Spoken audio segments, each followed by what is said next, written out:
네, 안녕하세요. 딥러닝 그리고 인공지능의 이해 부분 강의를 맡은 이진원이라고 합니다.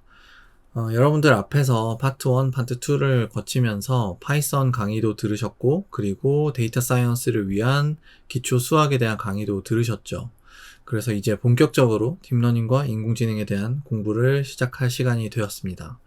저랑 여러분들이 함께 공부할 내용은 딥러닝과 인공지능의 이해라고 해서 딥러닝이 뭐고 인공지능이 뭐고 이런 것들이 어떻게 동작하는지 그 원리에 대해서 공부를 해볼 거고요. 그리고 우리가 이제 실습을 하기 위해서 컴퓨터에다가 뭔가 설치를 막 해야 될 거잖아요. 그래서 어떤 것들을 설치해야 되는지 그런 설치 방법들에 대해서 설명을 드리고, 또 파이썬에서 많이 사용하는 라이브러리들이 몇 가지 있어요. 뭐 numPy라든지 시각화를 위한 뭐 matplotlib이라든지 이런 라이브러리들의 기본적인 사용 방법에 대해서 설명을 드릴 예정입니다. 그리고 본격적으로 이제 뉴럴 네트워크를 실제로 코딩해서 만들고 학습하고 이런 걸 가능하게 해주는 프레임워크들이 있는데, 텐서플로우, 케라스, 파이토치 이런 프레임워크들에 대해서 기본 문법과 사용 방법에 대해서 살펴보는 시간을 저와 함께 갖도록 하겠습니다. 네, 그래서 맨 먼저 이제 딥러닝과 인공지능이 어떻게 도대체 뭐고 어떻게 동작하는지에 대해서 설명을 드리는 시간을 갖도록 하겠습니다.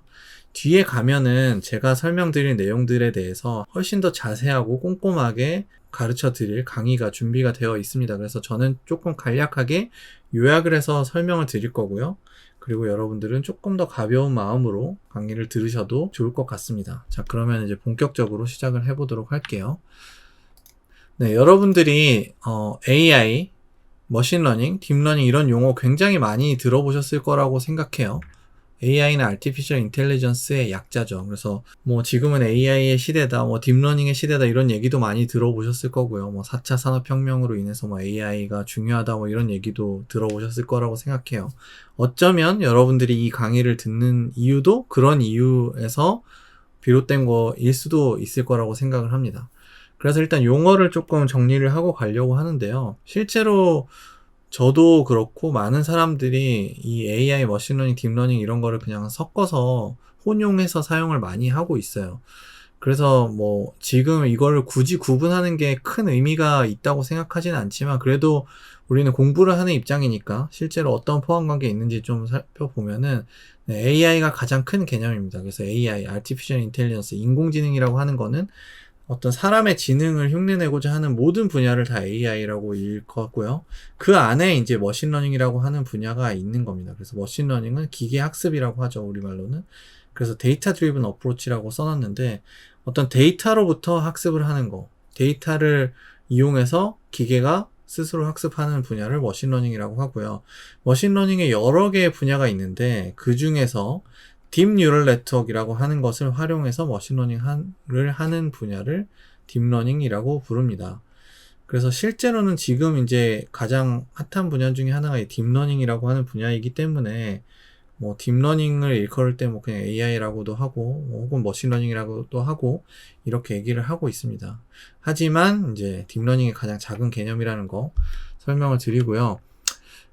이제 뭐 딥러닝이든 머신러닝이든 AI든 최근에 막 얘기가 많이 나오니까 이제 강의를 들으시는 분들 중에서 어떤 분들은 이게 최근에 시작된 분야인가 라고 생각하시는 분들도 계실 수 있을 거라고 생각을 해요. 하지만 AI는 역사가 사실 굉장히 오래된 분야입니다. 여기 나와 있다시피 뉴럴 네트워크라고 하는 거는 1943년에 처음으로 이런 말이 사용이 됐고, AI, Artificial Intelligence라고 하는 용어는 1956년에 처음으로 사용이 됐어요. 그래서 지금 사실 굉장히 오랜 시간이 지났죠. 그래서 AI라고 하는 분야가 사실 다른 분야보다, 다른 최첨단 분야에 비해서 역사도 길고 그만큼 발전 속도도 어떻게 보면 더뎠어요. 그래서 AI 윈터라고 하는 게 2번이나 있었고, 암흑기죠, 일종의. 네, 흑역사라고도 할 수 있는 이 기간을 2번이나 거쳐서 최근에 와서 이제 폭발적인 성장기를 겪고 있는 분야다라고 말씀을 드릴 수가 있을 것 같아요. 하지만 최근에 이제 폭발적인 성장을 하는 건 사실이죠. 그래서 우리나라 사람들이면 누구나 알고 있는 2016년에 알파고, 이세돌 구단과 대결했던 알파고는 누구나 잘 알고 있고요. AI 현재 모습이 굉장히 여러 가지가 있는데, 뭐 자율주행도 이미 어느 정도 상용화가 돼서 차들이 돌아다니고 있고요. 그쵸? 그 중에 이제 좀 재밌는 거 하나를 가져왔는데, 요 동영상 유튜브 We're 영상을 entering an 보시면 era in which our enemies can make it look like anyone is saying anything at any point in time, even if they would never say those things. 네, 요 정도만 보겠습니다. 오바마 대통령이 이렇게 얘기를 하고 있는데 전 미국 대통령이죠. 이게 사실은 합성된 영상이에요. 그래서 전혀 실제로 이런 말을 한 영상이 아니고 모든 걸 합성해서 만든 겁니다. 그래서 보면은 뭐 얼굴 모습뿐만 아니라 입모양이라든지 표정 이런 것까지 굉장히 자연스럽게 나오고 있죠. 그래서 AI 기술이 이렇게 영상을 합성해 낼 정도로 많이 발전해 있다. 오래됐고 AI 윈터라는 걸 2번 겪었지만 최근에 굉장히 폭발적으로 발전하고 있는 분야다. 뭐 여러분들도 다 알고 계신 사실이지만 한 번 더 설명을 드렸고요. 그래서 그럼 이 AI 딥러닝이 어떻게 동작을 하는 건지 그거를 이제 하나씩 설명을 드려보도록 하겠습니다. 먼저 좀 쉬운 문제를 하나 내드리려고 해요. 자, 이것은 무엇일까요? 너무 쉽죠? 네, 고양이입니다. 네, 빨리 넘어가도록 할게요. 이게 사람이 고양이 이런 사진을 보고 고양이라고 인식하는 거 굉장히 쉬운 문제고 사람은 너무너무 잘하는 문제입니다. 근데 컴퓨터한테 이거를 시키면 잘 할까요? 네, 지금은 AI 기술을 이용해서 잘 할 수 있지만 과거에는 이거를 이렇게 고양이 사진을 주고 컴퓨터한테 고양이라고 인식시키는 거 굉장히 어려웠어요. 컴퓨터한테는 어떤 게 이 고양이 사진 들어가면 컴퓨터는 뭘 보게 되느냐, 이런 숫자들을 보게 됩니다. 그래서 이 숫자도 고양이인데 컴퓨터는 이 숫자를 보고 고양이라는 걸 맞춰야 돼요. 벌써 쉽지 않을 거라는 생각이 들죠. 그런데 이 숫자를 보고 맞춰야 돼서 고양이라는 게 뭐 당연히 어려운 이유도 있지만 이거보다 더 중요한 어려운 이유가 있어요. 그거에 대해서 좀 설명을 드릴 텐데 이것은 왜 고양이인가요? 고양이라는 거 쉽게 우리가 인식할 수 있지만 사람한테도 이게 왜 고양이지? 너가 왜 이걸 고양이라고 말했지? 이게 왜 고양이인지 설명해봐 라고 하면은 사실 좀 어려워요. 뭐 여러 가지 특징에 대해서 얘기를 할 수는 있습니다. 귀가 삼각형 모양이다. 뭐 털이 많다. 몸에 비해서 꼬리가 길다. 고양이는 좀 꼬리가 기니까요. 그리고 다리가 4개다. 이런 특징들이 있으니까 고양이지 라고 얘기를 할 수 있지만 실제로 우리가 고양이 사진 처음에 봤을 때 머릿속에서 우리 뇌에서 귀가 삼각형이네. 털이 많네. 뭐 꼬리가 기네. 다리가 4개네. 그러니까 고양이야 라고 인식하진 않았을 거예요. 뭐 실제로 그렇게 했는지 저도 잘 모르겠는데 뭔지 저는 잘 모르겠는 어떤 머릿속에서 어떤 동작에 의해서 고양이를 보는 순간 고양이라고 바로 인식을 하게 됩니다. 그래서 이거를 컴퓨터한테 이걸 시키려면 AI 기술을 사용하지 않고 컴퓨터한테 고양이 사진을 주고 고양이라고 인식시키려면 이렇게 지금 사람이 굳이 어렵지만 실제로 우리 머릿속에서 이렇게 인식을 하는지는 잘 모르겠지만 어쨌든 사람이 특징을 뽑아낼 수 있죠. 그래서 고양이들은 귀가 이렇게 좀 뾰족하고 삼각형 모양이더라. 털이 많더라. 그리고 꼬리가 좀 길더라. 그리고 다리가 4개더라. 뭐 이런 특징들을 뽑아서 컴퓨터한테 알려줘야 돼. 그래서 컴퓨터한테 사진을 주면서 자, 잘 봐. 귀가 삼각형인지 보고 털이 많은지 보고 꼬리가 긴지 보고 다리가 4개 있는지 봐. 그래서 이런 특징이 만족되면 고양이야 라고 판단하면 돼 라고 알려주는 거죠.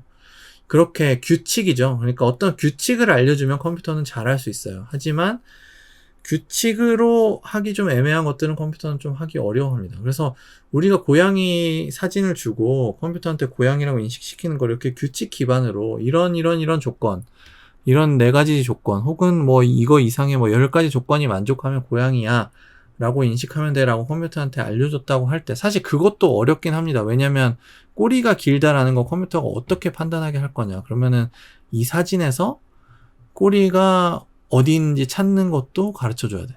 그쵸? 그것도 사실 쉽지 않겠죠. 근데 그런 건 다 가능하다고 가정을 하고 그래서 이렇게 규칙만 알려주면 컴퓨터는 잘 찾는다고 가정을 했다고 하더라도 쉽지 않아요. 왜냐하면은 이런 문제들이 있을 수 있습니다.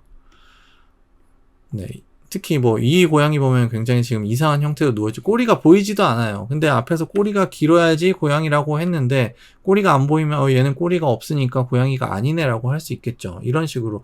혹은 얘는 반대로 꼬리만 있죠. 다리가 없어요. 그럼 다리가 보이지 않으니까 얘는 고양이가 아니야 라고 할 수 있지만 사람은 이걸 보면 고양이라고 할 거고 이것도 고양이인지 확신은 없지만 고양이 비슷한 게 있을 것 같다라는 생각은 하게 되죠. 그리고 뭐 여기 이렇게 같은 고양이라도 무늬와 색깔과 다 다르고요. 뭐 이렇게 주변이랑 비슷한 색깔을 가질 수도 있고 여러 가지 이유에 의해서 규칙 기반으로 고양이를 인식시키려고 하면은 어려운 점이 많이 있습니다. 그래서 머신러닝이라고 하는 분야는 이제 규칙 기반으로 하지 않고 데이터 기반으로 하겠다라고 하는 게 가장 큰 차이점이에요. 그래서 머신러닝, 기계학습이라고 하는 분야는 일반적으로 우리가 프로그래밍을 할 때 방금 앞에서 설명드렸던 고양이 사진을 주고 인풋으로 고양이 사진을 주고 우리가 프로그램을 짜주죠.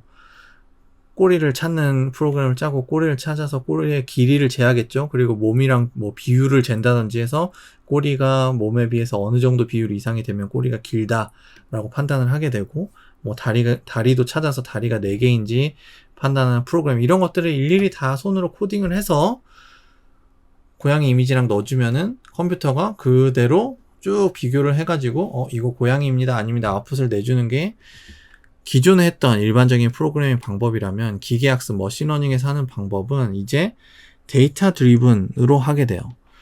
그게 무슨 얘기냐라고 하면은 사람한테 학습을 시키는 거랑 똑같다고 생각을 하시면 돼요. 아기가 태어나서 예를 들어서 엄마가 아기한테 고양이를 가르쳐 준다고 합시다. 그러면 어떻게 할까요? 고양이 사진이나 고양이 그림을 보여주면서 그쵸? 고양이 사진과 고양이 그림을 여러 개 보여주면서 이게 고양이야 이게 고양이야 이렇게 계속 얘기해 주겠죠. 그 고양이 사진을 주고 이게 고양이야 라고 얘기를 해주는 거예요. 그럼 이제 사람 애기의 경우에는 말을 할 줄 아는 애기라고 가정을 해보면 고양이 사진을 계속 보여준다고 하면은 애기가 어느 날 이렇게 얘기할 수 있겠죠. 엄마 고양이는 꼬리가 긴 것 같아요 이렇게 얘기할 수 있겠죠. 우리가 앞에서 고양이는 꼬리가 길다는 특징을 찾았던 것처럼 애기도 당연히 사람이니까 그렇게 할 수 있겠죠. 컴퓨터한테 약간 그런 능력이 생기기를 기대하는 겁니다. 그래서 고양이 사진을 많이 보여주고 그때마다 이게 고양이라고 알려주면 컴퓨터가 고양이는 이런 특징이 있는 게 고양이구나 라는 거를 스스로 학습할 수 있게 하는 거. 그게 기계학습의 원리예요. 그래서 규칙을 알려주는 게 아니라 데이터를 잔뜩 보여줘서 기계가 스스로 규칙을 찾아내게 하는 거죠. 그 프로그램을 기계가 스스로 만들게 하는. 그래서 이거를 이제 소프트웨어 2.0이라고도 얘기를 합니다. 여기가 소프트웨어 1.0이고 이게 기계학습을 통한 방법이 소프트웨어 2.0이다. 새로운 방법이다 라고 얘기를 하게 돼요. 도대체 그걸 어떻게 하는 거냐라는 거는 이제 뒤에서 차차 설명을 드리도록 하고요. 조금 더 한 번 더 반복해서 설명을 드리면은 기계학습의 원리에 대해서 우리가 예를 들어서 어떤 뭐 시계 같은 거를 만든다고 해봅시다. 어떤 웨어러블 기기를 만든다라고 해볼게요. 스마트 기기를 만들어서 어떤 액티비티, 사람의 어떤 액션을 레코니션, 인식하는 그런 기능을 넣으려고 해요. 그래서 일단은 걷는 것과 걷지 않는 것을 구분할 수 있어야 된다라고 하면은 뭔가 움직임이 있네? 근데 속도가 예를 들어서 4, 2 하면은 걷는 거야 라고 이렇게 규칙을 줄 수 있을 거예요. 그래서 규칙 기반으로 일단 한다고 가정을 해보면 근데 걷는 거 말고 뛰는 것도 해보고 싶어. 그러면은 지금 스피드가 4, 2 하면은 걷는 거라고 하고 그게 아니면 그거 이상이면은 뛰는 걸로 하자. 이렇게 할 수 있겠죠. 그러다가 이제 자전거를 타는 것까지 인식을 하고 싶으면은 그러면은 4보다 작으면은 걷는 거라고 하고 뛰는 거는 속도가 12보다 클 수는 없으니까 속도가 12보다 작으면은 뛰는 걸로 하고 그거보다 더 크면은 이제 자전거를 타는 걸로 하자. 라고 했다고 합시다. 그런데 갑자기 난 골프를 좋아하는데 골프도 좀 인식했으면 좋겠어. 이렇게 하면은 이제 난감한 상황이 되는 거죠. 규칙으로는 이 스피드에 대한 규칙으로는 골프는 인식할 수 있는 방법이 없어요. 자, 그러면은 뭐가 됐든 걷든 뛰든 뭐 자전거를 타든 골프를 치든 뭐 예를 들면 축구를 하든 뭐 수영을 하든 이런 것들을 다 인식시킬 수 있는 방법이 없을까? 그게 이제 바로 데이터 기반으로 데이터 드리븐으로 학습을 시키면 가능할 수 있다라고 하는 거죠. 그래서 여기다가 여러 가지 센서를 달고 웨어러블 기기에다가 손목에 차는 뭐 시계라고 가정하면 시계에다가 센서를 다는 거죠. 뭐 이렇게 속도 센서도 있을 거고 그 다음에 뭐 자이로 센서라고 해서 어떤 우리가 회전이라든지 뭐 높낮이라든지 이런 거를 인식하는 센서 이런 것들을 붙여놓고 그 센서에서 온 데이터를 쭉 받아요. 그래서 이 센서에서 데이터가 이런 패턴으로 들어오면 걷는 거네, 이런 패턴으로 들어오면 뛰는 거네, 이런 패턴은 자전거를 타는 거네, 이런 패턴은 골프를 치는 거네, 이렇게 해서 데이터를 많이 입수를 해서 이런 패턴에서는 걷는 거야. 이런 패턴에서는 뭐 자전거를 타는 거야. 이런 식으로 학습을 시키면은 컴퓨터가 쉽게 이제 비슷하게 나오면은 뭐 똑같이 이런 패턴이 아니더라도 이거랑 비슷한 패턴이 나오면 아, 자전거를 타는구나 라고 인식할 수 있게 된다는 거죠. 이런 식으로 하는 거를 머신러닝이라고 합니다. 그래서 머신러닝의 종류는 이제 3가지 정도가 있는데 지도학습, 비지도학습, 강화학습이 있다라고 얘기를 합니다. 지도학습은 방금 전에 제가 설명드렸던 게 다 지도학습이에요. 그리고 사실 지금까지 굉장히 많은 연구들이 그리고 상용화된 많은 기술들이 다 지도학습에 기반을 하고 있어요. 입력 데이터와 정답을 주는 거죠. 고양이 사진을 보여주면서 이게 고양이야 라고 알려주는 거죠. 그래서 고양이를 고양이라고 인식하는 거, 이런 걸 분류 문제라고 하고, 또 어떤 뭐 내일의 날씨, 기온을 예측한다든지 이런 어떤 숫자를 예측하는 거, 연속된 숫자를 예측하는 문제를 회귀라고 합니다. 그리고 또 비지도 학습이라는 분야도 있어요. 이거는 데이터만 가지고, 정답 없이 데이터만 가지고 학습을 하는 건데, 뭐 이렇게 몇 가지 그룹으로 나누는 군집화라든지, 예를 들어 고양이랑 개 사진을 섞어 놓고 2개의 그룹으로 나눠봐, 이런 게 이제 대표적인 게 되겠죠. 우리가 그게 고양이인지 개인지 몰라도 2개로 나누는 걸 할 수 있어요. 그렇죠? 그런 거라든지 뭐 어떤 압축을 한다든지 이런 데에서 비지도 학습이 많이 사용이 되고 있고, 특히 최근에는 이 비지도 학습이 굉장히 많이 각광을 받고 연구도 많이 되고 있습니다. 그리고 또 조금 다른 분야로 강화학습이란 분야가 있는데, 이제 알파고 같은 게 대표적인 강화학습으로 학습이 된 분야 기술이고, 트라이얼 앤 에러를 통한 학습이에요. 그래서 이거는 한번 해보고 그거에 따라서 잘했는지 못했는지 나중에 결과를 받고 그걸 통해서 학습을 하는 거죠. 그래서 이것도 사람이 학습하는 거를 비슷하게 하는 건데, 예를 들면은 우리가 어렸을 때 뭐 굉장히 뜨거운 냄비를 손으로 만졌다가 아 뜨거워 하고 뗀 경험이 있으면은 아 뜨거운 냄비는 만지면 안 되는구나 라는 거를 학습하게 되죠. 예를 들면 그런 식으로. 그래서 알파고도 바둑돌을 여기저기 막 놓으면서 여기다 놓으면 안 되는구나, 여기다 놓으면 좋구나, 이런 거를 트라이얼 앤 에러 한번 해보고 잘했네 잘못했네 이거를 통해서 학습을 했죠. 그래서 이런 분야를 강화학습이라고 얘기를 합니다. 그래서 대부분은 이제 지도학습에 대해서 좀 위주로 설명을 많이 드릴 거고요. 어떻게 이 지도학습을 이용해서 AI, 머신러닝, 딥러닝이 학습을 하는지에 대해서 앞으로 계속 설명을 드리도록 하겠습니다. 그래서 우리가 궁극적으로 이제 데이터 드리븐을 어떻게 할 거냐면은 트레이닝과 테스팅 2개의 스테이지로 나눠서 할 거예요. 뭐 사실은 뒤에서 좀 더 설명드리겠지만 밸리데이션이라는 스테이지도 있는데, 크게 나누면 트레이닝과 테스트 스테이지로 나눠서, 트레이닝 할 때 이제 데이터, 아까 얘기했던 고양이를 구분하는 걸 한다고 하면 고양이 사진과 정답을 넣어주면서 이게 고양이야 라고 하는 거예요. 실제로는 이렇게 합니다.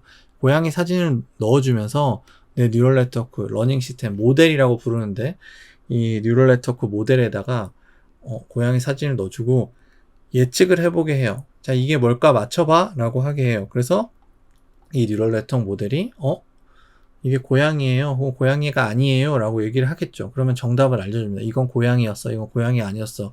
그래서 그 정답을 알려줌으로 인해서 이 뉴럴 네트워크 러닝 시스템이 학습을 하게 하는, 이게 트레이닝 스테이지고, 학습이 다 끝나고 나면은 이제 이 학습된 모델, 이 뉴럴넷을 갖다 놓고 이 학습할 때 보지 않았던 새로운 데이터를 넣어주는 거예요. 그래서 학습할 때는 한 번도 안 보여줬던 고양이 사진을 넣어주고 얘가 고양이를 잘 맞추는지를 보는 거죠. 이게 테스트 스테이지입니다.